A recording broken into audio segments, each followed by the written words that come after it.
ce produit, il me permet de me sentir vivant. De sentir cette liberté. Donc liberté, ça colle au produit et ça colle à nos personnalités. Ça colle aussi à l'entreprise et je pense que ça va un petit peu dans cet aspect communautaire, de se dire avoir cette liberté de pouvoir se retrouver le week-end avec tous nos utilisateurs qui au final, la communauté se rapproche presque de famille parce que c'est ce qu'on a envie de construire en fait dans le fond. C'est un vrai réseau. C'est ça. Donc ouais. C'est même la valeur qui ressort le plus, se sentir vivant. Je pense que c'est vraiment l'ADN de notre entreprise.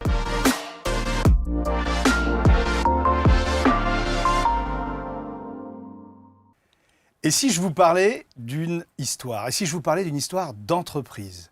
Et si je vous parlais d'une histoire de start-up? J'ai aujourd'hui avec moi 3 associés. Et oui, à chaque fois on innove sur ABC Talk Entreprise. 3 associés qui sont pas très âgés et ont lancé cette entreprise il y a 2 ans et demi, quelque chose comme ça. Et donc ils vont pouvoir nous en parler. Donc on a aujourd'hui donc Antoine, Bonjour. Romain et Joseph. Alors, votre entreprise, qu'est-ce que c'est? C'est quoi que vous vendez? On vend des skis électriques. Des skis électriques, c'est impossible. Alors là, les skis électriques, ça n'existe pas. Tout le monde est au courant que ça n'existe pas. C'est l'idée. C'est l'idée. Et donc là, vous vous êtes dit, on se réveille le matin, tiens, si on faisait des skis électriques. C'est parti un peu différemment. Voilà. Il y a une histoire en fait. Ouais, rapidement pour l'histoire, en fait, elle est née il y a environ 8-9 ans. Moi, j'avais eu mon bac scientifique en Normandie. Et à ce moment-là... Personne n'est parfait. Ouais. Pour tous ceux qui nous regardent, qui viennent de Normandie, c'est extraordinaire la Normandie, hein, n'est-ce pas? Non, c'est super la Normandie. Il pleut beaucoup, mais c'est sympa. Et je sors du coup de mon bac et là, je souhaite avoir un but, quelque chose, Ouais. et ne pas... moi, je savais que j'étais pas fait pour faire des études, etc., avec beaucoup d'assiduité, etc. Et donc, à ce moment-là, moi qui étais très passionné par la mobilité, par le ski, et aussi par l'ingénierie. Parce que c'est assez connu, en Normandie, il y a beaucoup de Zéro stations de ski, Zéro c'est ça, ski, non, zéro ski. Non, mais après, moi, je suis originaire de Paris aussi, comme Romain et Joseph, mais c'est vrai que plus petit, je me déplaçais beaucoup en roller, en skate, en trottinette. D'accord. Toujours aimé la glisse. Nous, on appelait ça des skis électriques, mais c'est une nouvelle mobilité, finalement, Ouais. qui offre des sensations comparables à celles du ski. Voilà, mais c'est vrai que Voilà. c'est pas du ski en vrai. Non, c'est pas du ski. Non, c'est quand même pas T'as du pas ski. les bâtons, t'as pas C'est le... ça. Voilà. Non, c'est vraiment... après, c'est pour tout terrain, etc., mais on n'a pas les bâtons, et voilà. C'est vrai que pour les gens qui nous écoutent quand même, faut pas penser à un grand ski qu'on a électrifié. C'est ça. C'est de la C'est compliqué compliqué quand même dans la rue. C'est ça, Voilà. on va avoir du mal à glisser s'il n'y a pas de roue, quoi. C'est plus des rollers, Exactement. des grands rollers électriques et plus stables que des rollers. Parce C'est ça. que moi, vous me mettez sur un roller, des rollers, et puis normalement, ça fait pas 5 minutes, je me casse la gueule. Et là, c'est hyper stable en fait. Exactement, c'est ça. Donc en fait, visuellement, on peut trouver que ça ressemble à un roller, mais sauf que derrière, on va vraiment avoir un brevet sur le système de pivot, dont Antoine pourra vous parler plus en détail après, qui nous permet vraiment de retrouver cette sensation de godille qu'on a justement au ski. Ah, ok. Alors, l'histoire du coup, donc comment ça se passe? Je me mets cette idée en tête Ouais. de me dire... En fait, moi, j'ai toujours détesté me déplacer, de marcher, de prendre le métro, de prendre le bus, Ok, etc. donc vous avez compris que tout démarre d'une fainéantise. Le mec veut pas Clairement. faire d'études, Ouais. Non, et mais- le mec il veut pas se déplacer. non, mais dans la Mais rue, c'est dans la ça rue, qui- Il aime pas perdre du temps, c'est-à-dire que parfois, Ah. au lieu de marcher pour aller d'un point A à un point B, il va courir. c'est ça. Alors qu'il est Moi, pas en on retard. me voit très rarement. Moi, je courais tout le temps. Les gens me voyaient tout le temps dans la rue courir. Et je voulais ça, me c'est déplacer drôle. rapidement. Non, c'est vraiment c'est vraiment le cas. Et je me mets en tête. J'avais toujours entrepris des choses, mais j'étais jamais allé jusqu'au bout. Et à ce moment-là, je me mets en tête de me dire, C'est j'ai mon vu- défi. C'est mon défi et je vais aller jusqu'au bout. Et donc, je me mets à... Pour une fois. Voilà, pour une fois. C'est vraiment ça. Non, mais c'est vraiment ça vient vraiment de là. Et je me mets du coup à faire démarrer des prototypes. Je rentre dans une société de robotique parce que c'est vrai que j'avais aucune compétence. Mais justement, comment tu fais pour rentrer dans une société de robotique si t'as pas de compétences? T'as fait les Alors, photocopies? vient un professeur qui m'a mis en contact avec lui, mais moi je rentre en tant qu'ouvrier très basique. Hein. Je rentre, Ok. je démarre à faire des pièces sur un tour, vraiment en tant qu'ouvrier, et on va dire que j'augmente en compétences, enfin je monte en compétences doucement dans cette entreprise pour devenir à la fin, au bout de 5 ans, chef de projet sur de la recherche et développement sur différents sujets de voilà. Mais tu vois, t'es pas si feignant que ça, contrairement à ce que tu dis. Non, mais j'ai trouvé une vraie passion. Voilà, et c'est ça. Voilà, c'est dans cette entreprise en fait que j'ai eu les compétences de commencer à pouvoir prototyper quelques pièces pour développer ces prototypes-là. Sauf qu'au début, les prototypes, c'est une horreur. Ça ressemble à rien, ça marche pas. Et vraiment, mais complètement. C'est à chaque fois que je fais un prototype. Et on est bien d'accord que c'est très différent de ce que tu vends aujourd'hui. Ah, Hein, c'est- maintenant, ça n'a rien à marche. voir. Bah oui, forcément. après plusieurs prototypes, là, ça marche. Et super donc, tu es bien. tout seul sur cette entreprise au départ? Non, mais alors, l'entreprise n'est pas montée à ce moment-là. Ouais. Moi, j'ai juste l'idée en tête de me dire, je veux développer ce produit, je veux pouvoir me déplacer rapidement, je ne veux plus m'ennuyer pendant mes trajets. Et du coup, je me mets ça en tête et du coup, je développe des pièces, etc. J'assemble. Romain et Joseph assistent un peu aussi à tout ça parce qu'ils me voient dans ma chambre quand on était en colocation, etc. En train de monter les pièces, mes imprimantes 3D, etc. Et arrivé un moment où je développe justement, comme Joseph vient d'en parler, en fait, j'arrive à un moment où je crée un proto et là, ça marche toujours pas. J'en avais marre, j'en pouvais plus. J'étais à 2 doigts d'abandonner et en fait, me vient l'idée de développer un système de direction sur la roue avant de notre produit. Parce qu'il faut savoir que visuellement, ça s'apparente à des rollers, mais des rollers, on patine avec des rollers. Ouais. Le problème, c'est que nous, comme c'est un ski qui a 50 km d'autonomie, ça a un certain poids. Donc, on ne peut pas patiner. Comme on ne peut pas patiner, il fallait trouver un moyen de pouvoir tourner, prendre des virages sans lever le pied. Et en fait, c'est à ce moment que je développe un système de direction. Les ingénieurs dans ma boîte me disent « mais non, ça ne marchera pas, etc. » Mais moi, je me dis « bon, allez, je le tente quand même, on ne sait jamais. » Je pense Le nombre de fois où dans les entreprises, on te dit non, Ça marchera pas. arrête, Mais oublie, ouais. ça va jamais marcher ton truc. C'est en général, alors ça suffit pas pour faire une bonne entreprise, mais par contre, toutes celles qui ont marché ont commencé comme ça. C'est ça. C'est là où on distingue un entrepreneur. C'est que même si on lui dit que ça va pas marcher, il s'est obstiné, il a quand même essayé et ça a fini par payer. Il s'est obstiné, ou tu veux dire il a été hyper déterminé et passionné. Exactement. Voilà, c'est ça. Je pense qu'il y a vraiment un truc qui est important, c'est qu'il est sorti du cadre. Étant donné que tu n'as pas d'école d'ingénierie ou autre, mais on n'a pas ce cadre fermé en suivant c'est des intéressant calculs ce et que des tu notes dis, de ouais. calcul. Et en fait, Antoine, je pense, après c'est mon avis, hein, mais qui se dit, bah non, en fait, moi, j'ai pas toutes ces règles. Et du coup, je sors du cadre, je suis pas comme tout le monde. Lui, il sort même pas du cadre, il s'en fout du Voilà, cadre. il a pas de cadre. Mais c'est ça. Non, mais Il a pas de cadre. Ça le définit vachement bien, je trouve. C'est ce que je dis souvent, mais après c'est un peu péjoratif, mais je dis souvent que c'est une forme de naïveté qui m'a permis en fait, d'aller tester des trucs que peut-être d'autres n'auraient pas testé. C'est la fameuse phrase de Mark Twain. Ils ne savaient pas que c'était impossible, alors ils l'ont fait. Exactement. C'est exactement ça. Elle est belle cette On est phrase. un peu Elle comme pourrait bien vous résumer, non? Ouais, Ah, je franchement, pense, ça nous ouais. correspond. J'aime bien. C'est clair. Et donc alors, tu te dis, bah, je ne peux pas le faire tout seul, ce truc-là? Et non, et du coup, donc, je développe ce système de direction de la roue avant qui permet de ne pas lever le pied et de pouvoir tourner. Et là, on teste. À ce moment-là, je me mets à faire un test le soir. Il était 23h, j'étais chez ma grand-mère parce qu'à cette époque, je vivais chez ma grand-mère. Du coup, c'était vraiment un peu j'étais un peu en galère. Hein. J'avais prototypé ça dans le grenier, etc. Je teste ça et là, ça marche. Donc, je vais réveiller ma grand-mère à minuit en lui disant « Mamie, j'ai réussi et tout. » Non, mais vraiment, c'était à mourir de rire. Et le soir même, j'appelle Romain et je lui explique que j'ai réussi. Romain m'avait toujours dit que si j'arrivais à développer quelque chose qui fonctionnait, il me rejoindrait à peu près dans l'aventure.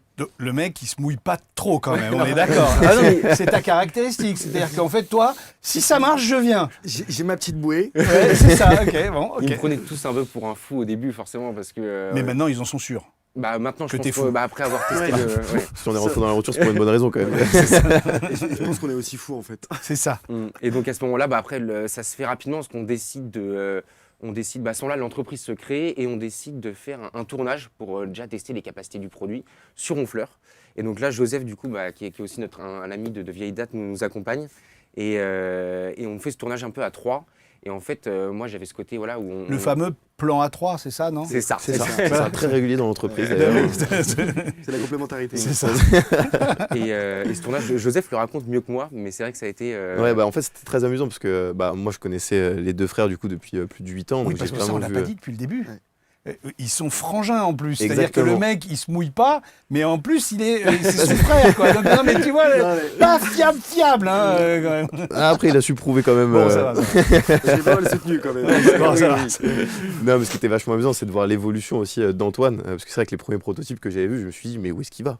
Où est-ce qu'il va? Et pourtant, je le voyais des étoiles plein les yeux, il croyait en ce qu'il voulait faire. Et pourtant, le premier prototype, il l'a pas dit, hein, mais ça faisait 1m30 de long.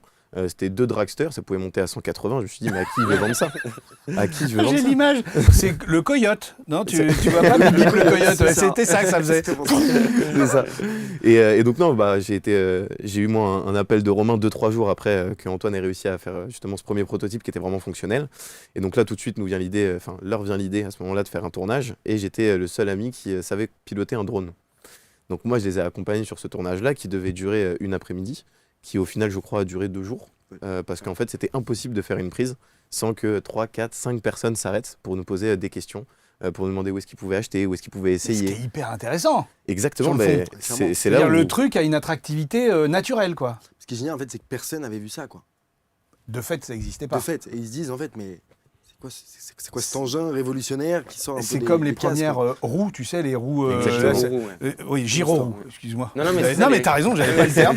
Mais la grosse roue, moi. Parce qu'à force de faire des études de marché. donc- Et donc, ça les premières fois où on les a vus dans la rue, on s'est dit, mais ils sont dingues, les mecs, etc. Et c'est vrai que ça crée tout de suite, ça vend le produit en quelque sorte. Exactement. Et c'est pour ça, nous, en fait, au bout des 2 jours, on s'est rendu compte que le marché était là. Et on avait vraiment des gens qui étaient prêts à acheter notre produit, qui étaient prêts vraiment à l'utiliser même au quotidien, pas seulement pour l'aspect sportif, sensation, mais aussi pour du déplacement du quotidien. Donc on a vu qu'il y avait vraiment une traction du marché. Et c'est à la fin de ce tournage-là, on s'est regardés tous les trois et on s'est dit, ok, bon, bah, on plaque tout et on se lance à 100% là-dedans. Donc, alors toi, t'as pas fait d'études. Non, du coup, j'ai pas fait d'études. Ouais. Et toi, Moi, j'en ai fait, mais elles ont absolument rien à voir. c'est-à-dire dentiste. Presque. Bac ES standard, Ouais. internat en Normandie. Ensuite, école d'hôtellerie de luxe, Vatel. Ouais. Donc événementiel, milieu mais de la restauration. Du coup, la compréhension de l'expérience client. Sûrement. T'as vu un peu comment je le récupère Ouais. un peu là-dessus. Je l'aurais pas trouvé comme ça. Ouais, Tu bah, vois mais, très drôle. Ouais. J'ai quitté ce domaine après parce que le milieu du luxe, ça m'a un peu écœuré dans son ensemble, clairement. Après un stage au Plaza Athénée qui était pas très fructueux. Et Ouais. ensuite, je suis rentré Il faudra que tu fasses une prochaine émission parce que ça m'intéresse, ça que tu nous racontes. hein, avec mais- grand plaisir. Bon, c'est une longue histoire, mais avec grand plaisir. Et en fait, je voulais après un métier un peu plus terre à terre. Donc, Concret. concret, on va dire ça comme ça. Et en fait, j'ai rencontré quelqu'un qui était paysagiste. Ah oui, avec terre à terre, oui, je comprends. Ah non, mieux. c'est ça, c'est aussi le petit jeu de Ça mots. prend tout son sens, là. Et Jeu de mots. j'ai fait 1 an en tant qu'ouvrier paysagiste. Après, je me suis dit que j'allais reprendre les études, donc BTS aménagement paysager. Ensuite, je voulais retourner vers l'événementiel. Et c'est à ce moment-là où j'ai fait un bachelor événementiel et relations publiques. Donc, je suis revenu en fait un peu dans ce monde-là. Sauf que j'ai trouvé une alternance dans une société de plantes d'intérieur qui s'appelait By Charlot, qui faisait de la plante d'intérieur Oui, je en vois bien. expédition et Absolument, commerce. je vois très bien. Avec chaque plante a un nom différent. C'est avec exactement ouais, ça. Absolument. C'est plutôt sympa d'ailleurs. Très sympa. Et je suis rentré en alternance là-bas. Et en fait, au fur et à mesure du temps, je suis devenu responsable adjoint d'entrepôt. Et moi, je suis arrivé dans la start-up. On était 10. On a fini à 50 avant que je quitte. Et j'ai été recruté en tant que responsable des opérations de ma première boîte de paysage. Donc un parcours un peu comme ça. Et c'est Ah à ouais. ce moment-là, en fait, au bout de 3-4 mois sur mon dernier métier de responsable des opérations, où Tu dis plantes d'intérieur, ski, ça va. rien à voir. Mais si, c'est pareil. Donc, C'est ça. Et c'est à ce moment-là où en fait on a fait ce tournage à Honfleur et on s'est dit go quoi. Et j'ai fait alors la ça, période d'essai. encore un autre parcours. Et puis alors, Joseph, toi, rien à voir non plus. Rien à voir non plus. Rien à voir non plus. Après, là, on a un petit point commun, c'est qu'on n'a jamais été trop études quand même. C'est jamais trop ce qui nous a réussi. Moi, j'ai fait un bac en gestion finance. Ouais. C'est là que j'ai découvert quand même un petit aspect, un petit attrait vraiment pour la finance. Donc, j'avais pas du tout envie de continuer dans des études supérieures. Donc, je me suis dirigé dans la gestion de patrimoine, où j'ai pu intégrer un grand cabinet de Paris. Je suis pas resté longtemps, pour tout dire, parce que c'est vrai qu'à 18 ans, aller voir des médecins qui gagnaient très bien leur vie pour leur dire confiez-moi votre argent, je vais pouvoir en prendre soin. Là, Ayez confiance. Voilà, c'est ça, c'est ça. Je pense que j'étais pas encore assez âgé pour qu'ils aient confiance en moi. Mais je suis quand même resté 6 mois, ça m'a beaucoup appris. Ça a été aussi quand même l'un de mes premiers échecs, c'est vrai, de se dire que j'ai pas réussi à avancer dans cette voie-là. Même si voilà, j'ai eu des grosses sessions de call, j'ai appris ce que c'était vraiment de aller parler à des médecins qui gagnaient très bien leur vie, qui n'avaient pas du tout la même mentalité que moi, qui n'avaient pas les mêmes attentes. Donc c'est vrai que ça fait grandir, mais c'est là où je me suis dit, ok, il faut peut-être que tu te réveilles, il faut peut-être que tu reprennes des études. Donc j'ai quand même décidé de reprendre des études après. Malheureusement, j'ai découvert que même si j'étais plus vieux, j'étais toujours pas très scolaire. Mais donc j'ai fait quand même une école de commerce, j'ai fait 3 ans, et en fait j'ai surtout travaillé en parallèle. Donc je me suis mis en freelance, beaucoup de restauration, mais j'essayais au maximum justement de pouvoir travailler avec des petites startups, surtout sur la stratégie commerciale et ces choses-là. Donc les mains dans le cambouis, tu avais envie de C'est voir ça. comment ça marchait en C'est ça. vrai. Bah en fait, on a toujours voulu être opérationnel et je pense que ça, c'est un point commun qu'on a tous les trois, c'est qu'on n'avait pas envie de continuer des grandes études, être sur le côté théorique, justement, ce que Antoine lui a permis de pouvoir créer des skis parce qu'il n'avait pas ce côté théorique et qu'on a toujours eu besoin, nous, d'aller directement dans l'opérationnel. Et c'est ce qu'on a fait d'ailleurs. C'est là où j'ai travaillé aussi comme commercial pour Red Bull ou pour différentes petites startups et c'est vachement formateur. Et ça m'a permis d'avoir le côté relationnel, stratégie go-to-market et le côté vraiment plus finance. Donc en fait, bon là, 3 associés, 3 profils très différents. J'imagine que du coup vous répartissez plutôt assez clairement les charges Exactement. et vous êtes d'abord des potes, frères. Donc du coup, Du coup, c'est une aventure humaine, en fait, en vrai, au départ. C'est ça. Je pense qu'on peut dire qu'on est 3 frères aujourd'hui. même, hein. T'as vu, t'as du bol, hein. Ah bah ça, Tu récupères de ça faisait frangins. partie du contrat. Hein. Ouais, d'accord.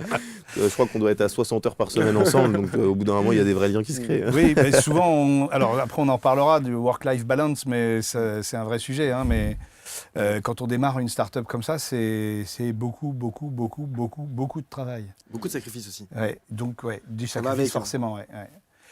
Revenons un tout petit peu, parce que ça on aura le temps d'en parler dans l'émission, hein, puisqu'elle dure quand même une heure, donc c'est chouette, les gens vont pouvoir comprendre comment vous en êtes arrivé là, etc. Donc c'est ski. Tout à l'heure, vous avez dit un truc qui m'a un peu presque choqué sur l'aspect sportif. Moi, quand je me mets sur une trottinette électrique, c'est pas sportif. C'est la trottinette, c'est l'électricité qui fait fonctionner à la place de mes jambes. Donc, en quoi cette mobilité électrique peut être également sportive? C'est drôle de dire ça parce que nous, on prend souvent l'exemple. On dit souvent qu'une trottinette, ça sert d'aller d'un point A à un point B. Ouais. Et justement, nous, l'avantage qu'on a avec notre produit, c'est qu'on y va, on va de ce point A à ce point B, mais avec du fun, avec du sport.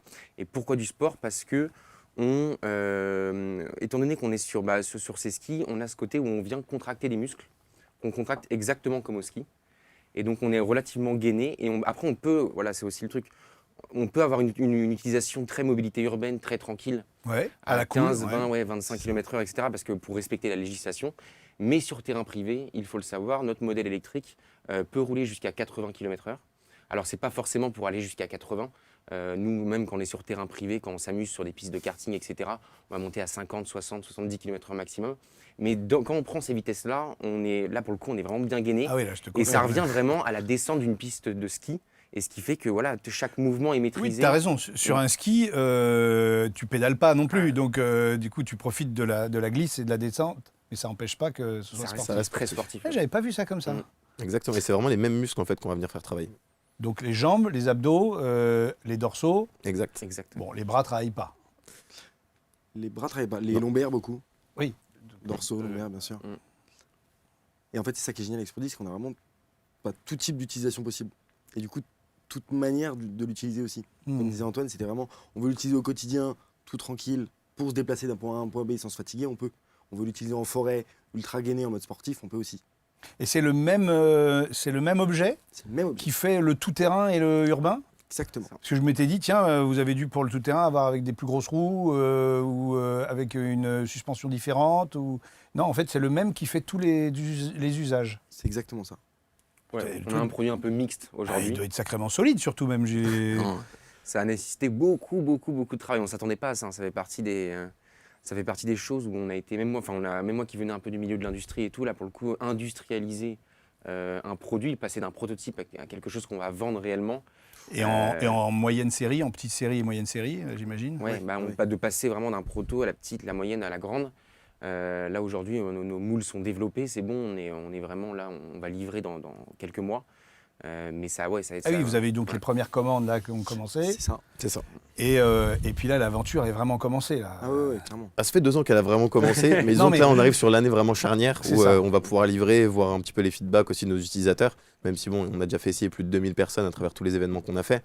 C'est différent, là on va vraiment le donner dans les pieds de nos utilisateurs qui vont l'utiliser au quotidien, qui vont faire peut-être 100, 200 km la première semaine avec. Donc là tout de suite on va pas avoir les mêmes feedbacks. Donc c'est là où ça va vraiment être intéressant.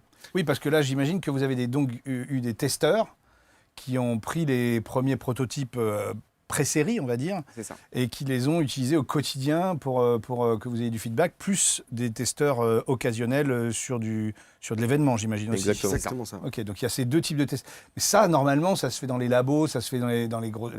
Voilà, là, vous avez été obligé de tout créer vous-même, quoi, ça, là-dessus. Clairement, mais après on se fait aussi accompagner parce que voilà, D'accord. sur la partie industrialisation, comme le disait Antoine, passer d'un proto à un modèle industriel qui est vendable et qui est réalisé de manière industrielle, ça n'a rien à voir. Avec les gages de qualité, C'est ça. de fiabilité. Les certifications tout ce qui est batterie, les calcul, certifications etc., produits, les Ah oui, c'est vrai qu'il y a tous ces certifs, oui, parce Bien sûr. qu'on aime bien ça en Europe et en France. Non, ça n'a pas été simple. Sacrée Mais, histoire, ça. ouais.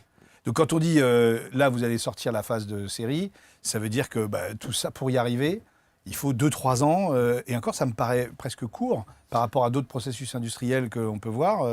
Alors, il y a eu, je dirais qu'il y a eu toutes les années de prototypage avant qui ont permis quand même de prendre des informations, C'est de ça. récolter beaucoup de choses. Tu C'est les ce comptes qui- pas dans les 2 ans. Non, c'est ce qui, je pense, nous a permis de gagner beaucoup de temps aussi oui. dans cette phase, parce que forcément, on avait déjà roulé, on avait déjà ressenti des choses. Et oui, là, je dirais que ça nous a pris environ, au total, entre le moment où on avait le proto fini et le produit sorti, c'est environ 2 ans, là, clairement. Après, c'est vrai que quand même, on a fait des petits revirements de situation. Ouais. On a commencé à industrialiser un produit. On a reçu des feedbacks très intéressants d'un double champion du monde de freeride en ski. Et ces feedbacks, en fait, on s'est dit, bon, bah ok, en fait, on va rajouter 2 brevets sur le produit. Donc, on était en phase d'industrialisation et on s'est dit, bah en fait, non, on va rajouter encore des On choses stoppe dessus. pour être sûr d'avoir le bon produit. Exactement. C'est ça. On voulait être sûr, en fait, de pouvoir délivrer directement C'est gonflé, ça. la meilleure expérience utilisateur. Donc, ouais, c'est pour ça aussi qu'on a pris du retard. On a amélioré que ce soit vraiment sur la fiabilité du produit, mais aussi pour ajouter d'autres innovations. On a augmenté l'autonomie également. Parce que c'est vrai que quand on rentrait un peu en mode sport, on s'apercevait que voilà, on ne pouvait pas faire tant de kilomètres que ça. Mais c'est comme les voitures électriques, hein. Ils te disent 500 km d'autonomie, puis dès que tu es sur autoroute, tu n'en as plus que 200. Quoi. Non mais c'est vrai, en Ouais, c'est plus. ça. Hein, Ou dès qu'il fait un peu froid, clac. c'est ça, bim, voilà, donc c'est pas rien. Ouais, c'est clair. Non, moi, je voulais faire l'aller-retour. Moi, j'habite à 15 km de l'atelier, enfin d'Honfleur. Moi, j'habite à côté d'Honfleur. Et je voulais absolument pouvoir faire l'aller-retour de chez moi à Honfleur. Sans recharger. Sans recharger et vraiment avec un peu en mode sport. Quoi. Et là, pour le coup, c'est le cas. Donc, on est super Entre guillemets, tu roules pas à 25. Voilà. Je pense qu'on n'aurait pas eu les 5-6 ans de prototypage d'Antoine avant en fait, de monter la structure, que jamais on aurait pu industrialiser et sortir un produit en 2 ans et Oui, demi. c'est pour ça que je disais c'est court. Les gens se disent, mais putain, 2 ans, c'est une éternité pour sortir un produit, il faut être réactif, machin. Ouais, mais enfin, vous n'êtes pas en train de faire n'importe quoi non plus. Le C'est produit, il faut que vos utilisateurs, ils en aient pour leur argent, parce que c'est un produit qui est autour de 3 000 €, c'est ça C'est ça. 2990. C'est Voilà. très fort. Ça. Ouais. Et donc, c'est une somme, quoi. Je veux dire, c'est pas le truc à 50 balles ou chinois, pardon, excusez-moi, mais qui tient pas au bout de 2 semaines, qui est cassé, quoi. Donc là, il faut pas que ça soit ça, il faut que ça tienne dans le temps. C'est Exactement. sûr. Et en plus, là, 90% des pièces sont sur mesure. Donc, c'est que des outils de production qu'on a dû créer, c'est que de la pièce usinée qu'on a dû créer et développer en interne, avec un bureau d'études qui nous a accompagnés sur toute cette partie-là. Mais il n'y a rien, presque rien qui est à tiroir. Je peux te poser une question qui fâche? Bien sûr, T'es sûr, hein? certain. J'adore les questions qui fassent. C'est pas du Made in France. Non, on est tout à fait transparent et on va pas le cacher. Si on a fait les devis parce que Oui, notre rêve- parce que ça vous plairait d'être Made in France, en fait. Hein, on parlera de prix après, mais ça vous plairait d'être C'était Made in notre souhait. France? C'était notre Ouais, souhait. c'est Au notre souhait. début, c'était notre souhait. c'est le rêve. Donc vous êtes parti avec ça en tête au Ah départ. oui, clairement, On a c'est commencé le à rêve. deviser en France au début. Ouais. C'est clairement le rêve d'être Made in France. Moi, ça aurait été une fierté de me dire, je mets le gros drapeau Made in France, enfin ce label, quoi, bon, qui veut plus trop rien dire, mais Bah, quand même, quand, hein, même, quand même un peu. c'est vrai. on a reçu ici, il y a quelques semaines de ça, un bonhomme incroyable aussi, Xavier Varnier, qui lui a monté les ateliers Heritage Bike, là, alors lui, c'est un psychopathe. Il a cherché chaque boulon, chaque machin, pour retrouver des fabricants en France. Évidemment, c'est un produit qui n'est pas dans le même prix. C'est ça. Et c'est magnifique ce qu'il crée en Mais passant. c'est magnifique, hein, Ouais, ça en fait. passant, c'est Et très, c'est très aussi beau. la complexité, je pense, c'est que sur nous, comme c'est un produit qui n'existait pas, déjà, il n'y avait pas de standard. C'est vrai. voilà, pour, Un cadre de vélo, c'est un cadre de vélo. C'est Ouais. ça, et il y avait aussi le côté où sur un vélo, il y a beaucoup de pièces tiroirs, comme on dit, qu'on peut venir acheter assez facilement, qu'on peut trouver. Nous, comme on a aucune pièce tiroir sur notre produit, il a fallu tout créer. Et donc le fait de tout créer, le faire développer en France, c'est quelque chose qui était vraiment hors de prix, vraiment de tout Donc, créer sur mesure. Première phase, c'est assemblé en France. En C'est revanche, assemblé en France. Donc nous, on a externalisé l'assemblage chez un industriel français. Ok, pour que ce soit fait dans les règles de l'art. C'est ça. Exactement. Donc, il y a toutes les Chacun normes. son métier. On est entièrement d'accord. Ouais, c'est ça. Non, c'est Ah, intéressant. non, c'est clair. Et non, et c'était le choix en fait. Moi, si un jour on peut réinternaliser au moins en Europe et après en France, ce serait notre rêve. Mais clairement, aujourd'hui, on n'a pas les volumes pour le faire. mais déjà, on possible. garantit la qualité d'un assemblage français. Ça, déjà, c'est ce que on aurait pu, comme 99% des autres engins de mobilité, enfin, la plupart sont assemblés directement en Chine, Ouais, tout fait en ou, Chine. ou au Vietnam. Et nous, on a quand même ce souhait de se dire, non, on a quand même pas mal de pièces, ça nécessite quand même une certaine technicité, il y a des gens qui vont être dessus. Et vous arrivez quand même à trouver des pièces en Europe? On a des backups en Europe. Ouais, on a des C'est ça, backups en en fait. Europe, ouais.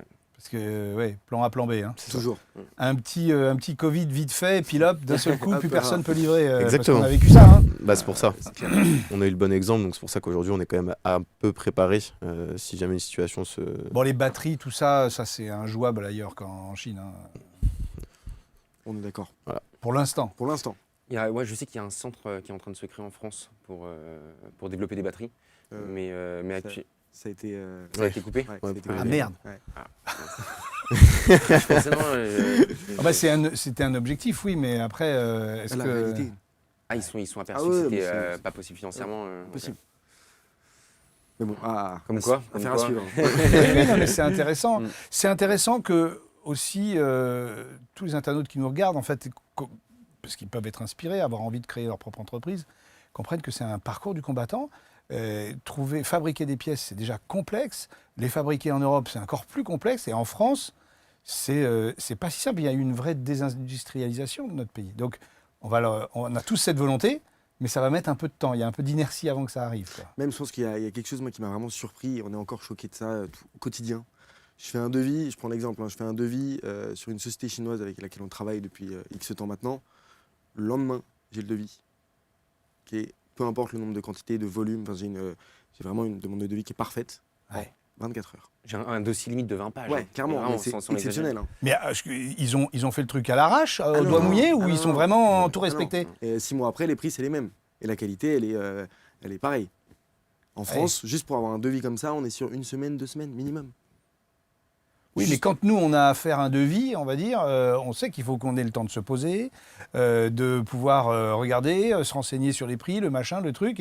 Et oui, ça prend du temps. Alors qu'eux, en fait, ils ont des équipes dédiées. C'est la force Ouais, ils ont du la nombre capacité de travail qui est Ah ouais, hallucinante. c'est- qui est hallucinant. Après, il y a aussi un truc à dire qui est important, c'est que tous nos fournisseurs, on a pris le temps de les rencontrer. Ça a été, on les a pas choisis comme ça au hasard. Non. Vous êtes allé en Chine, non? On est allé en Chine. si, si, Tu ouais. tu déconnes. Si, si, Antoine et moi, on allait en Chine en juillet dernier. Là. T'as pas voulu y aller, toi? Là, pour le coup, pas cette fois-ci, j'y retournerai la prochaine fois. Fallait gérer Mais ils sont les quand même. équipes. Ouais, voilà, c'est ça, il fallait quelqu'un qui reste pour gérer C'est les une équipes. sacrée expérience, ça, Ça a par pour le coup. été assez drôle. Ouais. Ouais, exceptionnel. Bah, moi, le truc qui m'a marqué, c'est on arrive dans une gare. Déjà, c'est une fourmilière, une vraie fourmilière. Quoi. À Paris, on a l'impression qu'on est dans une fourmilière. Ouais, et là, non. Là-bas, on est dans. C'est x10. On passe un gap. Hein. Et on était là, on fait, mais qu'est-ce qu'on fait là, quoi? Et ça, j'ai adoré ce moment-là, en fait, en me disant, ok, on est en Chine, on va rencontrer nos fournisseurs. C'est une étape pour nous, quoi. Donc c'est top. Quoi. Puis leur culture d'entreprise, elle est quand même vachement différente. Hein. Ouais, Moi, je suis certaines, ouais. pas allé là-bas, mais ils sont venus déjeuner une fois dans nos bureaux à Paris. C'était nos fournisseurs de batteries, si je ne me trompe Oui. pas. J'ai pas pu travailler de l'après-midi. Quoi. Parce que eux, dès qu'ils sont en rendez-vous pro, ça se fête. Donc c'est des verres de vin. Et eux, quand ils chinent, c'est pas pour boire une gorgée, c'est on finit le verre. Quoi. Tu sais que direct. Ouais. Que des culs secs. Ah oui. En fait, c'était assez drôle, le planning des journées, c'était toute la journée. Donc le matin, c'était souvent visite d'usine, explication de notre structure, explication de notre développement, etc. Un peu nos volumes. L'après-midi, c'était vraiment négociation tarifaire, clairement. Et le soir, par contre, c'était restaurant souvent assez luxueux. Mais par contre, c'est que des culs secs. Et Et Oui, ça, mais ça donc va. ils dégustent pas, quoi. Enfin, Non, ils ah sont non, absolument pas. Il faut Non, pas non, mettre beaucoup, trop ça, cher ouais. non plus. Non. Non, mais Dans c'est- un Sur Puis l'alcool, ouais, ils ont si- dû. Moi, je dirais qu'ils. Après, c'est pas du tout méchant, mais ils savent pas boire de l'alcool comme nous, les Français. On sait le faire, c'est-à-dire prendre son temps, etc. Je me souviens quand ils nous apportent, ils appelaient ça du vin blanc. Du watch wine. Ouais. Oui, oui, oui. Et ils apportaient ça, en fait, c'était de l'eau de vie. Et vraiment, la bouteille partait. Chaque soir, tu avais une bouteille d'eau de vie qui partait. Ah oui, quand fallait la même. finir. Ah ouais, Ouais, ça picote, Donc le hein. matin, on avait Ah, vraiment mal au c'était- crâne ouais. pour démarrer les rendez-vous en usine. C'était. mais super expérience par contre. Ouais. Et surtout, on a vu nos fournisseurs qui étaient. En fait, il y a eu vraiment une sélection entre guillemets pyramidale de nos fournisseurs avec plein de tests. Et ce qu'on a été voir, c'est qu'on avait vraiment validé, on a prototypé pendant plusieurs mois, même plus, enfin, un an et demi facile. Et on a été très agréablement surpris de la qualité de travail. Et ils vous ont pris au sérieux, quoi. Bah, je pense Parce que souvent, les jeunes, quand on démarre, en France, en tous les cas, il y a une forme de condescendance des banquiers, des industriels. Bon, ouais, qu'est-ce qu'ils veulent, les trois marlous, là? Et non, j'imagine, Ah oui, ça ne doit oui. pas être simple, non? Est-ce que vous êtes pris au sérieux quand vous... Alors, je pense qu'on serait arrivé comme ça, sans rien, on n'aurait pas été pris au sérieux, mais je pense que les différents salons qu'on a pu faire nous ont permis de gagner un peu pas en assurance, autorité, quoi, mais ouais. en assurance, et de prouver qu'on avait quand même un produit qui pouvait avoir du Ouais. potentiel, quoi. Bah, au lancement, on n'avait pas fait de salon, on n'était personne, on n'avait pas encore de réseaux sociaux, mais il fallait bien financer quand même tout ce qui allait se passer. Moi, je sais que sur le premier BP, j'ai dû aller le présenter à quoi, 20, 30 banques. Je me prenais que des portes. Que des portes, que des portes, que des portes. Et ça a duré comme ça pendant peut-être 6-7 mois, où je me prenais que des refus. Facile. C'est chaud. Putain, il faut avoir une sacrée détermination pour continuer à enfoncer des portes. C'était l'histoire de Walt Disney qui a dû faire, je crois, 150 banques. À l'époque, tu n'avais pas... toutes les succursales ne se causaient pas. Donc, t'étais obligé de voir chaque banque après banque, quoi. il faut quand même avoir une sacrée détermination. Moi, je sais qu'au bout de la 3e qui me dit non, je suis découragé. Hein. J'arrête. En plus, ce qui est dur, c'est que parfois les rendez-vous se passent très bien. Ouais. Ils disent qu'ils vont te recontacter. Et en fait, Et jamais. jamais. Pas de news. C'est Et ça, on, en fait. on a beau les rappeler, renvoyer des mails. Non, on reste en blanc. Et donc, on ne sait même pas ce qu'on a amélioré réellement, que ce soit sur le BP ou sur notre présentation, parce qu'on n'a même pas les feedbacks de ces banquiers. Donc, en fait, on continue d'avancer un petit peu à l'aveugle en se disant bon, bah, cette fois-ci, je vais essayer de le tourner comme ça, je vais présenter ça comme ça, sans vraiment savoir si ça va marcher. Je me demande si le système des financements des entreprises par les banques aujourd'hui en France est si adapté que ça aux entrepreneurs qui Alors, démarrent. En fait, ce qu'il faut comprendre, et nous, c'est là où ça a fait tout de suite la différence, si on arrive à voir une banque, qu'on n'est personne, qu'on n'est pas rentré dans un réseau, qu'on n'a pas fait d'événements, ça va être compliqué. Nous, ce qui nous a permis de nous lancer, c'est à partir du moment où on a commencé à rentrer dans des réseaux. Parce que du coup, ça veut dire qu'on avait l'appui, qu'on était déjà passé devant des commissions d'entrepreneurs qui avaient validé le projet. Et donc ça rassure les banques. Parce que ça veut dire qu'on n'est pas seulement 3 jeunes derrière le projet, mais qu'on est accompagné par d'autres personnes. Et donc tout de suite, ça rassure. Et là, les banques t'écoutent beaucoup plus. Donc, ce que tu conseilles, toi, pour les jeunes start-upers en herbe qui auraient envie de se lancer dans l'aventure, c'est de ne pas rester tout seul, d'être bien entouré. C'est impossible. Jamais. C'est certain. Jamais. Ouais. Ça, ah ouais, alors vous êtes tous les trois unanimes. Non, Alors là, ouais, il y a c'est- pas de, vous n'avez pas de En dissension. fait, c'est là. comme un lancement c'est le lancement de la manivelle en fait. C'est vraiment ça qui. Et après, tout s'engrange, mais il y a ce lancement où c'est par les réseaux que ça s'est fait. En Parce fait. que pour le coup, moi, je m'entends de dirigeant, donc j'ai eu régulièrement des patrons de start-up et en fait, ils ne sont pas beaucoup à nous dire ça. Hein. Ouais, mais Il y en a, après, il y a nous, beaucoup qui on ne a- comprennent pas ce que ça veut dire d'être. On a monté la boîte, on était quand même assez jeunes, on Ouais. n'avait pas de réelles compétences dans le milieu industriel, donc on savait qu'on avait besoin de se former. On n'avait pas réellement les compétences au début. Donc on savait que s'entourer, c'était ce qui avait de plus important. Et aujourd'hui, chacun d'entre nous, on a un peu nos mentors. Oui, mais regarde au final, le fait de ne pas avoir la compétence au départ, mais même pour toi, hein, qui n'avait pas les études non plus, eh ben, au final, ça vous a servi plus que desservi. Ouais. C'est-à-dire que vous n'êtes pas arrivé avec ouais, je sais, et puis je vais faire tout seul. Nous, on sait qu'on ne sait pas, C'est exactement ça. et du coup, on se fait accompagner spécifiquement pour notre intention. Exactement. On a toujours essayé de garder le maximum d'humilité, à se dire Ah, c'est intéressant. là, il faut se faire accompagner parce que sinon, on va pas y arriver. Et puis On ce a qui est pas amusant, c'est que sur 2 ans et demi, en fait, nos mentors, ils ont changé. En fonction des besoins qu'on avait, en fonction de là où on en était dans notre stade de développement. En fait, on rencontre petit à petit de nouvelles personnes, de plus en plus expérimentées aussi. Et donc petit à petit, en fait, on change de mentor et ça nous permet d'être en constante évolution. En fonction de la réalité du terrain actuel. Mais en oui, fait, je comprends clairement. bien. Non, mais c'est hyper C'est ça qui est pragmatique génial. et c'est très inspirant ce que vous dites. Je pense qu'on a aussi un peu ce syndrome de l'imposteur parce que justement, on n'a pas fait d'études. On n'a pas un bac plus 5 dans peu importe le domaine, hein, que ce soit en supply, que ce soit en ingénierie ou en finance ou autre. Et du coup, on est un peu dans le style, enfin moi personnellement, je suis un peu, oui, je vais prendre des anciens qui ont de la bouteille, qui ont de l'expérience, qui l'ont déjà vécu avec des grands groupes ou avec des startups. Et en fait, on va emmagasiner le maximum d'informations pour en fait leur développer à notre réalité, à notre terrain d'aujourd'hui. Mais avec toujours en gardant cette vision un peu folle, un peu innovante, de casser les codes et de sortir en fait de ce cadre. On reste audacieux. Ouais. Oui, non, mais c'est extrêmement inspirant. Et le mot qui me venait en tête, là, c'était... ça peut paraître bizarre, parce que vous avez quoi vos âges, c'est quoi? Allez, balance ton âge. 25. 25, 25 aussi. Et 28. 28. Vous êtes, pardonnez-moi, par rapport à moi, vous avez moitié moins que moi. Et pourtant, une grande sagesse, en fait. Le terme qui me vient, c'est sagesse. Dans votre façon d'appréhender le marché, votre idée, la mise en œuvre. Et c'est extrêmement... enfin, je pense que les internautes aussi le trouveront, mais c'est extrêmement inspirant et c'est très touchant parce qu'il y a vraiment quelque chose qui se passe dans ce que vous véhiculez comme image là. C'est un bon compliment. Beaucoup de sagesse. Ouais. Je pense qu'on l'a pas acquis comme ça directement. Ça a été dû aux échecs qu'on a pu. Alors justement, on va en parler. Merci. J'essaie de relancer le C'est pour ça les Tu es à ma transitions place, comme ça. la relance est magique, parce que c'est exactement comme ça que j'allais le faire en plus. Donc, alors, on va parler d'un immense succès déjà, c'est le CES de Las Vegas. Ah yes. Non mais oufissime dans le truc. Un monde. Un monde à part, quoi. Un monde à part. C'était quand c'était cette année là, vous y étiez Non, Ou c'était pas cette l'année année, ouais, l'année dernière. l'année dernière. Et donc là, c'est quoi? Vous rentrez, c'est Walt Disney, c'est quoi? C'est énorme. Comment vous décririez ça? Parce que après Franchement, votre voyage en Chine, là, c'est une autre expérience dans le genre pas Ça mal. n'avait hein. rien à voir. pour le Rien coup. à voir. Bah, je pense que c'est là aussi où on réalise qu'on n'est plus 3 potes qui ont monté un projet, mais c'est bon, on est une vraie entreprise, qu'on va à un énorme salon à l'international, qu'on va pouvoir comparer notre produit avec les robots dont tout le monde parle à l'international. Donc c'est dingue de se dire que nos skis électriques vont se retrouver à côté des robots intelligents. Et de voir cette différence-là et de se dire, ah ouais, ok, on en est arrivé là. On en est arrivé là, c'est bon, on commence à être une vraie société, on commence à se développer. Et tout de suite, c'est plus la même sensation. C'est aussi peut-être un petit accomplissement de se dire ça. Et je pense que la chose la plus dingue, après, c'est toutes les rencontres qu'on a fait là-bas. C'est ça. Ouais, l'engouement qui s'est créé autour de tout ça. Vous ouais, n'avez c'est- pas rencontré Elon Musk. Non, Non, parce que ces temps-ci, il ne faut pas en parler. hein. Pas trop. Faites gaffe. On peut changer de sujet? Et donc, alors là, ça c'est un truc incroyable. Et en même temps, est-ce que vous pourriez nous parler d'une énorme gamelle que vous avez prise? Un truc vraiment emblématique de votre histoire d'entreprise où vous êtes gaufré magistralement sur un truc. C'est forcément arrivé. Oh, il y en a tellement. Que... À ce point. sur quoi? Sur le produit? Je sais pas, un truc vraiment qui... Bah, chacun a un souvenir différent. Tiens, allez, on va la faire comme ça. Une énorme gamelle, mais qui vous a évidemment appris par ailleurs. Mais... Je pense qu'on peut chacun en dire une. Hein. Bah oui, Ouais, ouais. ouais. Il y en a pas mal quand même. moi, je pense qu'il y a eu plein d'erreurs, mais la plus grosse, je dirais, c'est d'avoir mal estimé, même si c'est aussi un gain pour nous, mais d'avoir mal estimé notre temps de développement, ce qui fait qu'on a beaucoup de retard sur nos livraisons. Mais pour le bien de nos futurs consommateurs, du coup. C'est ça.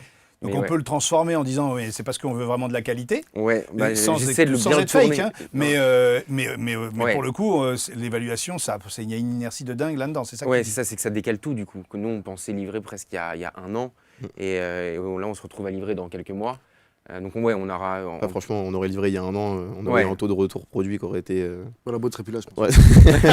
D'accord, ok. Là, on a poussé à fond les tests justement pour que notre client soit, enfin, les futurs, même les futurs squealers soient satisfaits à fond Oui, sur mais le produit. l'entreprise, c'est Squeal. C'est ça. Vous avez fait exprès un truc qui se prononce pas facile, non? Avec 4 consonnes. Mais c'est vraiment. Ah bah vas-y, fais ton Scrabble, démerde-toi. C'est ça. Donc ça, c'est la première grosse gamelle. Vous deux là, qui c'est qui en a une de bonne de gamelle? Je pense que. Vas-y, Je sais Ils en ont tellement, J'en ai ils savent mal pas. en tête, là. Non, bah après, c'est vrai qu'il y en a sur un peu tous les pôles de l'entreprise. Nous, c'est vrai, et en plus, ça se rapproche de ce qu'on disait juste avant. On aime bien vraiment s'entourer, pouvoir faire de grandes choses. On s'est rendu compte d'une réalité. On préfère s'entourer de personnes indépendantes, parce qu'on a souvent voulu passer par des grosses boîtes prestataires, sur différents du sujet d'ailleurs. Et on a déjà dépensé des bonnes sommes sur des sujets comme ça, alors qu'il y en avait forcément un de nous trois qui avait un doute avant qu'on lance cet accompagnement avec ce prestat. Et on a perdu des belles sommes d'argent quand même, qui n'ont pas été rentabilisées par rapport à l'accompagnement qu'on a eu.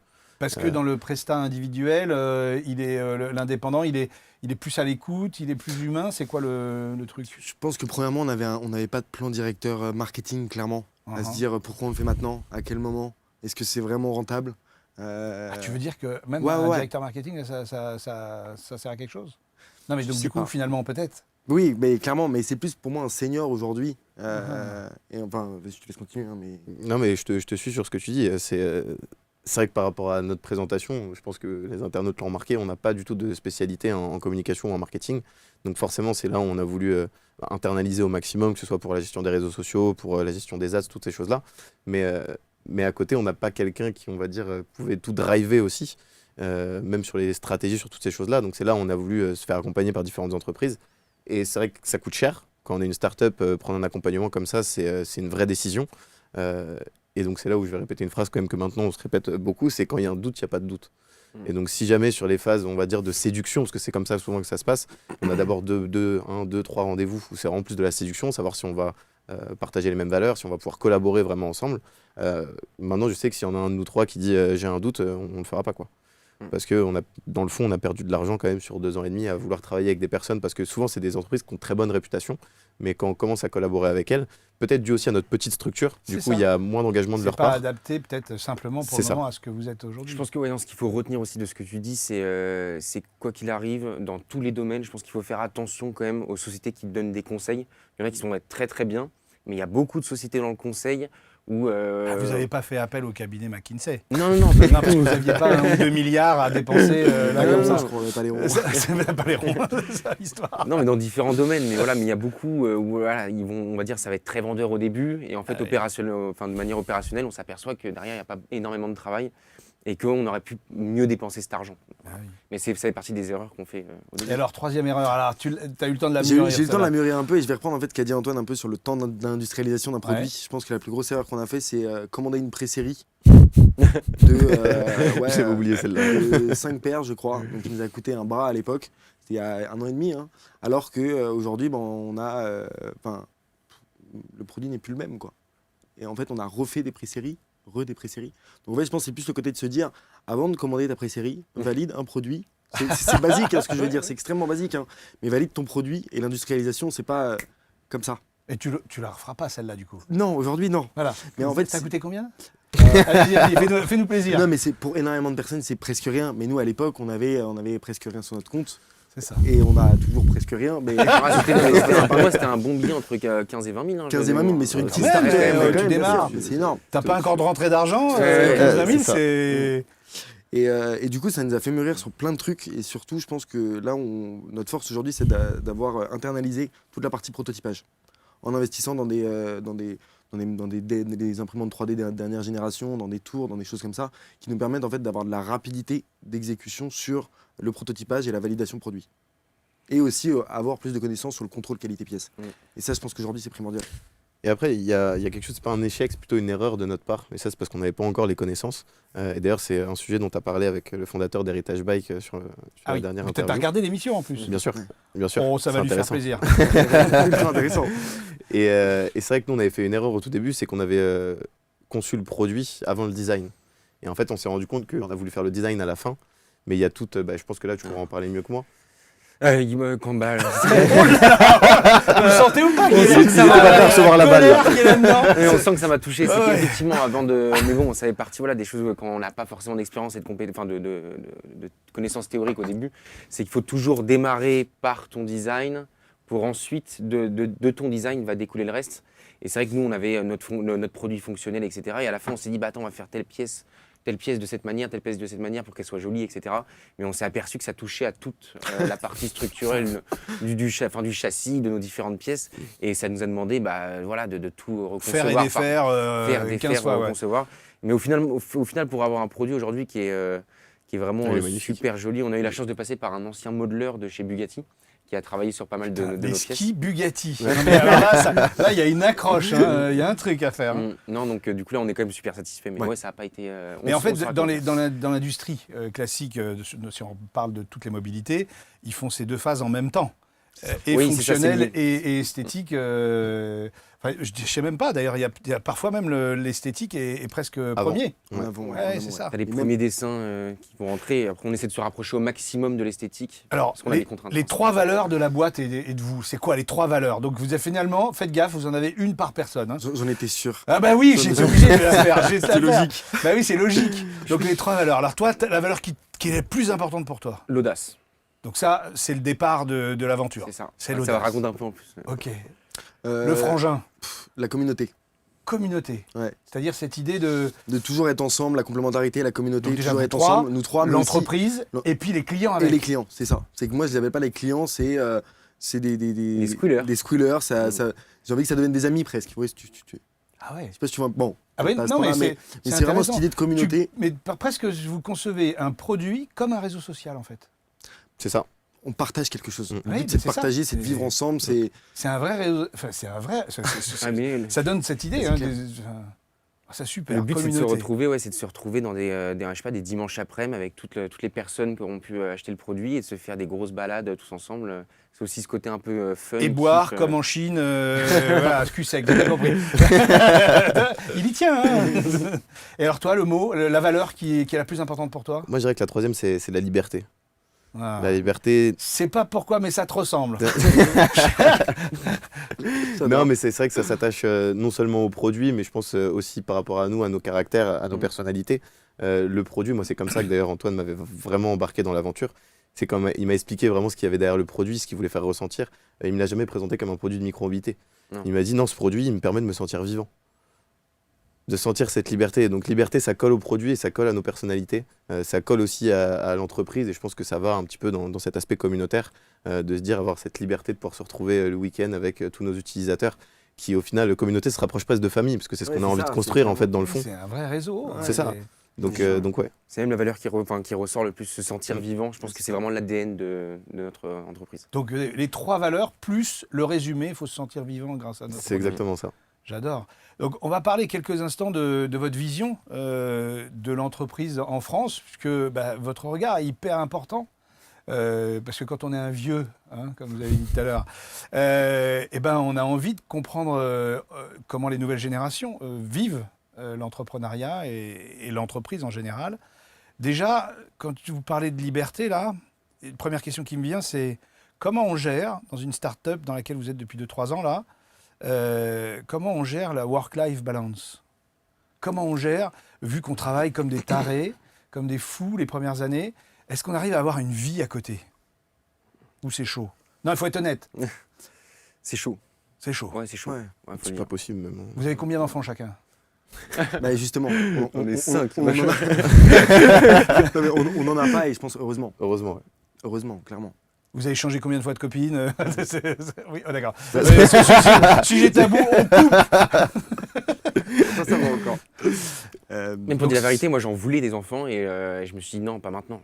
Pas au stade de notre développement.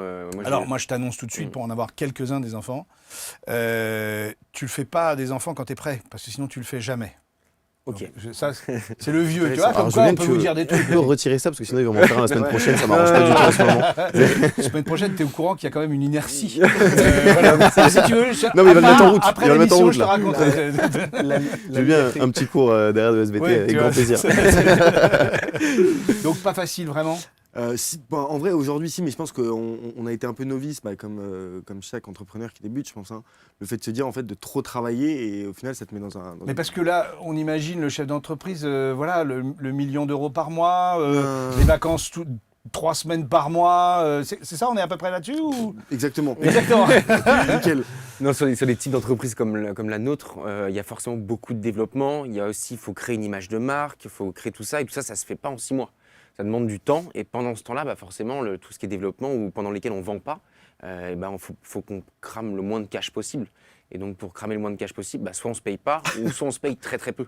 Parce que voilà, il faut faire tenir la trésor et ça, c'est. Mais c'est important que vous compreniez, parce qu'une start-up, on voit celles qui réussissent et puis qui se valorisent à 20, 30, 50 millions. C'est des exceptions. Et le reste du temps, c'est beaucoup, beaucoup de travail. Et puis, pas forcément des succès immédiats, quoi. Hein. Ça met du temps. Bah non, et puis surtout, l'industrie, c'est tout le processus d'industrialisation qui prend plusieurs années. Ces années-là, il faut les financer. Donc, on a envie d'investir un maximum sur justement le produit. Et donc, forcément, comme on ne fait pas encore de CA, c'est un petit peu du coup les fondateurs qui se sacrifient. Et ça, on s'en souvient pas après. Hein. En fait, on se souvient pas parce moi, je prends toujours l'exemple qu'on gravit une montagne. Et en fait, on a des objectifs de se dire, on a la première montagne, c'est cool, on l'a gravie. Et là, en fait, on se dit, ah mais merde, il y a celle de derrière, qui est encore plus grande. Et heureusement qu'on l'avait pas vue au départ. Bien sûr. Sinon, on n'y sinon, serait on pas l'aurait allé. abandonné. Sinon, le chemin paraissait trop grand. C'est Entièrement ça, c'est trop d'accord. grand. Et c'est exactement l'exemple que je donne à chaque fois. Et un peu dans la vie perso, moi, je le vois un peu de la même manière. De me dire, je fais peut-être des sacrifices pendant 1, 2, 3 ans à pas me payer ou à me payer très très peu. Mais après, derrière, j'aurai un autre but, j'aurai un autre objet. Et c'est comme ça que j'arrive à scinder le truc, je pense. Et c'est pour ça que ceux qui ont réussi dans les startups, ils ont envie d'aider les autres parce qu'ils savent la galère que ça a été au départ. Je pense à des gens qui font, par exemple, qui sont devenus très, très successful dans des startups et puis qui aujourd'hui font des émissions de télé. Vous me voyez venir ou pas? Ouais, je crois que je commence. Ouais, tu voyais venir. Non, parce qu'il y a un autre truc qui est dingue. C'est que là, vous avez vraiment commencé à être successful au moins vis-à-vis de vos pairs. C'est-à-dire que vous avez obtenu une reconnaissance, notamment au CES, c'est ça? Exactement. Au CES, on avait été élu parmi les 10 startups les plus innovantes. Ce qui est quand même pas rien. Ouais. Et puis là, en même temps que la sortie de l'émission, vous avez une autre émission qui va être diffusée. On en parle un petit peu, 2 minutes. Plaisir, carrément, rapidement, ouais. carrément. C'est quoi l'émission? C'est Qui veut devenir mon associé Non, mais sur c'est M6. The émission. C'est Ouais, ainsi. ouais. Et puis en fait, ce qui est très amusant, c'est que avant de faire le CES, l'année qui avait précédé, on avait fait le Vivatech pour la première fois. Donc Vivatech, on était sur les petits comptoirs start-up, on avait réussi à s'arranger, enfin vraiment un tout petit stand, quoi. Et déjà à cette époque-là, en fait, on avait la prod qui était venue nous chercher. Ça passe. Et à ce moment-là, nous, on se sentait pas du tout assez près. On avait un proto qui était tellement loin du modèle industriel. Vous avez dit non? Ah, on a dit non la Ouais, première année. Ouais. Tu déconnes. Vu le produit, franchement, je pense On a que bien fait, je pense. beaucoup de personnes auraient dit non. On était trop loin, ouais. On était trop loin, on se voyait pas arriver Mais avec un c'est- proto sur le plateau. Excusez-moi, mais je reviens encore sur ce terme de sagesse, parce que à 20 ans, 25 ans, pouvoir dire non aux lumières, c'est pas simple, il faut avoir une... Après, je pense qu'il n'y en a aucun de nous trois qui a monté la société pour être mis en Ouais. lumière. Nous, Clairement. on l'a pas fait pour ça, on l'a vraiment fait pour l'aventure entre nous trois, parce qu'on a tous les trois, je L'aventure pense, humaine. des parcours Ouais, qui ont c'est fait ça. qu'on a eu peut-être une revanche à prendre sur la vie, des choses à nous prouver, et absolument pas pour être mis en lumière, c'était pas l'objectif de la société. C'est quoi pour vous un bon chef d'entreprise ou un bon entrepreneur en France de nos jours? C'est essayer, chacun, avec votre regard, d'aider les gens à comprendre ce que c'est qu'un bon entrepreneur. Évidemment, on a déjà dit beaucoup de choses et on a compris votre histoire qui est quand même juste assez hallucinante, mais c'est quoi le conseil que vous donneriez à ceux, quel que soit leur âge, qui veulent se lancer dans l'aventure? Parce que même les vieux peuvent créer une start-up. Hein. Moi, vas-y, je t'en prie. Non, bah moi, au-delà des sacrifices, etc., moi, ce que je m'inflige, pas m'inflige, mais ce que j'essaie de faire tout le temps, et pour moi qui est très important, c'est de constamment se remettre en question. C'est-à-dire, même si parfois ça peut du coup aller trop rentrer dans le doute, ça c'est mauvais aussi, il ne faut pas non plus aller trop dans l'extrême, mais de toujours se dire, ok, de toujours prendre ce qu'on te dit et comment tu vas le percevoir, toujours essayer de réfléchir à ça et de changer en fonction pour pouvoir être le meilleur de soi-même à chaque fois. Enfin, se remettre en question tout le temps, quoi.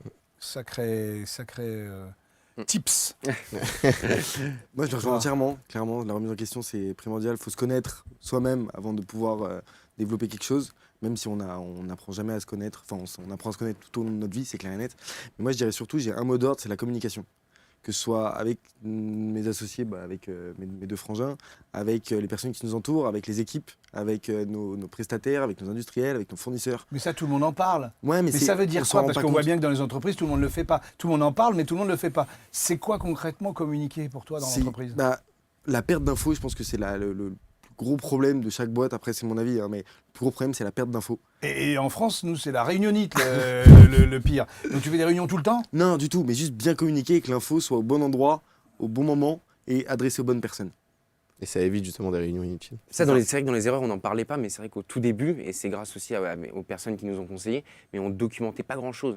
Ouais. Et donc on se retrouvait là à faire une action, on disait mais pourquoi t'as fait ça? Et là on se disait mais attends, on l'avait validé il y a 2 semaines, tu vois. Et là on se retrouvait à se dire mais attends, c'est pas possible, on peut pas, on n'est pas prêt, etc. Alors que là maintenant qu'on documente tout, tout est clair. Donc vous avez processé. Ah mais clairement, ça a revient été... avec la documentation, mais grâce à une personne qui nous accompagne depuis très peu, clairement. Qui nous a d'ailleurs mis une bonne claque. Donc ça nous a rajouté pas mal de travail, mais c'est vrai qu'aujourd'hui, comme tu le dis, on est vraiment en train de tout processiser. Et ce qu'on n'a pas encore processisé, c'est justement là où on se dit, ok, donc il y a quelque chose à faire sur ce pôle-là, il faut qu'on fasse la stratégie, il faut qu'on sache comment justement gagner du temps, optimiser, éviter les réunions inutiles. Et donc c'est là, en fait, aujourd'hui, c'est vraiment, on est dans la phase de structuration. Donc ça, c'est ton deuxième point. Joseph, Ouais, un bon entrepreneur. c'est quoi? Un bon entrepreneur, je pense déjà, il faut les bonnes motivations pour entreprendre. Donc je dirais que si quelqu'un le fait pour l'argent, ça va pas marcher. Ah oui. Peut-être que ça va motiver certaines personnes, mais Ouais. je pense qu'elles sont tellement loin de moi, question valeur, que j'arrive pas à l'imaginer. Mais moi, pour moi, quelqu'un qui veut devenir entrepreneur, c'est parce qu'il a une passion, c'est parce qu'il a un objectif en tête, parce qu'il a envie d'être libre. Enfin, il faut le faire pour les bonnes raisons, je pense. Et surtout, je pense que la qualité la plus importante à avoir, c'est avoir une bonne vision de l'échec. Parce que l'échec, pour moi, il n'y a rien de plus formateur. C'est ce qui nous permet de pouvoir grandir, de prendre du recul, d'analyser aussi pourquoi on a raté, de manière à pouvoir rebondir derrière. Donc je pense que le vrai trait de caractère d'un entrepreneur, ça serait aimer les échecs. Non mais très bien dit, je trouve, savoir se relever des échecs. Tu valides? Ouais, mais C'est je pense sympa. que c'est le vrai truc, c'est qu'un entrepreneur, il se prendra forcément 10 000 échecs. C'est ça. Et s'il se relève pas... Oui, s'il bah, le c'est vit mort. mal à chaque fois, c'est mais c'est que ça tiendra pas. toxique, quoi. Il va pas s'en relever, quoi. Alors, dans l'émission, vous avez vu donc une ou deux émissions déjà en entier. Vous savez, il y a un petit rituel à la fin de l'émission. Vous connaissez ce rituel? Bon, non, pas moi. Vous l'avez pas... Alors moi, j'ai pas regardé jusqu'à la fin. Ah ben voilà, tu vois. J'ai écouté, j'avais les passages qui m'intéressaient. Entrepreneur, on optimise notre temps, tu vois. Mais en vrai, il y a un petit moment un peu particulier à la fin de la session. On a une chance incroyable. On est relié. On est relié dans cette émission à quelque chose d'incroyablement grand. Sur la table, il y a plein de petits objets rigolos, machin, puis il y a un objet un peu particulier. Est-ce que tu as repéré, toi, l'objet qui est pile en face? Un téléphone. Un téléphone. Qu'est-ce qui a marqué sur ce téléphone? Le téléphone céleste. Ça te parle? Ça me parle pas. C'est clair. En fait, on est relié ici, dans ce studio, on est relié à l'au-delà. On est Ok. relié à l'univers. On est relié à Dieu, pour ceux qui y croient. On est relié à... Voilà. Et donc, c'est cette troisième dimension spirituelle. Alors, attention, hein, on y mettra la dimension que vous souhaitez. Et du coup, on peut passer un coup de fil. Génial. On peut passer un coup de fil, alors selon nos croyances, soit à l'univers, soit à Dieu, soit à un défunt qui nous est cher, pour donner un peu de sens à ce qu'on fait dans cette vie. Parce vous avez fait ça pour être vivant, Mhm. et donc c'est une sacrée quête de sens pour vous. C'est clair. Donc là, si chacun d'entre vous, vous deviez parler à l'au-delà, à l'univers, à Dieu ou à un défunt, qui a envie de s'exprimer en premier? Qui a envie de prendre ce téléphone virtuellement? Ça m'étonne pas de nous trois. Ouais. Vous voulez qu'on fasse pierre feuille ciseaux pour savoir qui commence? Honneur à celui, finalement, il n'y a pas de raison, hein, on va le mettre lui en premier, puisque Vas-y. c'est lui qui a Voilà, commencé c'est les parfait. hostilités. C'est un peu Ah, un- je veux la petite enveloppe à la Merci main, beaucoup, voilà, merci parfait. beaucoup. C'est un peu du coup enfin comme on dit, une espèce, pas une prière à haute voix presque. Presque, on Ouais. peut. C'est une bonne idée, tiens, je ne l'avais pas vu comme ça, mais c'est intéressant. Ok. C'est intéressant, c'était. Et, Décroche le téléphone. et tu vas le faire en vrai. Ah, j'adore. Je m'attendais pas à ça. Moi, c'est la nature que je vais appeler. Parce que pour moi, c'est à chaque fois je remercie la nature, etc. Voilà. Vas-y, alors raconte-nous. Et du coup, moi, je demanderais à la nature de nous permettre d'atteindre ce qu'on veut atteindre actuellement. Parce que Squill, c'est que le début et qu'on a encore des milliers d'autres choses à inventer et à faire qui, je l'espère, révolutionneront encore plus le monde que notre produit actuellement. Pour la nature, dans la Dans- défense de la nature. Alors toujours, bien sûr, dans l'optique d'avoir une symbiose. Quand je dis ça, c'est moi, je veux ok. pas éloigner la technologie. Je veux que ce soit une symbiose entre nature et technologie. Et je pense qu'on peut y arriver.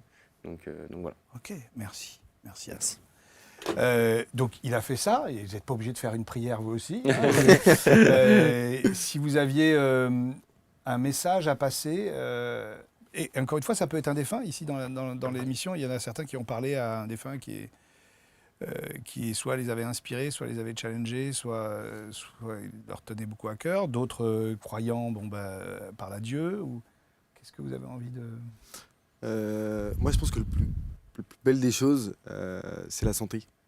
Et je dirais toujours, en fait, moi, je suis pas croyant, mais j'ai envie vraiment de nous voir évoluer en bonne santé et de voir évoluer le plus de monde possible en bonne santé. Et il faut jamais la laisser tomber. Donc être vigilant là-dessus. Être vigilant sur la santé parce qu'on s'en rend pas forcément compte. Le temps passe, le stress augmente, enfin, moi je suis fumeur donc Ah, donc tu vas arrêter. c'est aussi l'idée, c'est dans les plans, avant les enfants.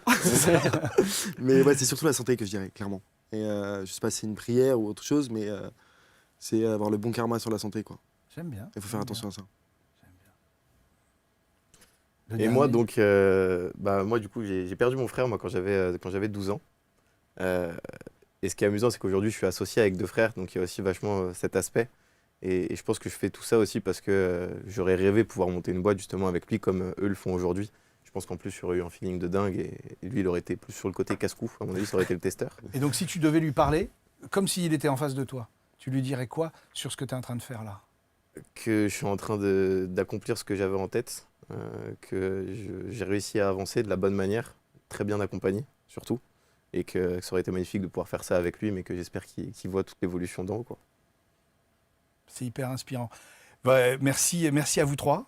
Merci à vous trois. Alors voilà, vous avez joué le jeu de cette interview. C'est pas facile hein, pendant 1 heure de parler de soi et c'est assez intime et c'est ça qu'on essaye de véhiculer. Donc merci de nous avoir fait confiance et d'avoir fait confiance à BC Talk Entreprise puisque ça travaille aussi sur votre image de marque et de comment on Exactement. peut montrer que votre produit, c'est pas juste un produit. Derrière, il y a une communauté, derrière, il y a cette sensation de liberté, et puis il y a de l'audace, et puis au final, ça nous aide à nous sentir vivants. Vous avez vu un peu le pitch? Pas mal, C'est pas mal, hein. On va t'embaucher. Je suis beaucoup trop cher. Donc, merci d'avoir passé cette heure avec nous. Donc, merci de nous avoir suivis. Et vous êtes de plus en plus nombreux sur cette émission. C'est extrêmement plaisant et vos retours sont toujours très riches. Donc merci pour vos partages et pour vos commentaires toujours bienveillants. Et si vous aussi, vous souhaitez passer sur les canapés d'ABC Talk Entreprise, n'hésitez pas à nous écrire à rédaction@abctalk.fr. J'espère que vous serez nombreux à suivre ces émissions. C'est extrêmement inspirant pour nous de les faire et de les regarder. J'ai beaucoup de retours dans ce sens-là parce qu'il y a plein de possibilités d'être un entrepreneur aujourd'hui en France. N'hésitez pas, lancez-vous dans l'aventure et en tout cas, à très bientôt pour l'émission.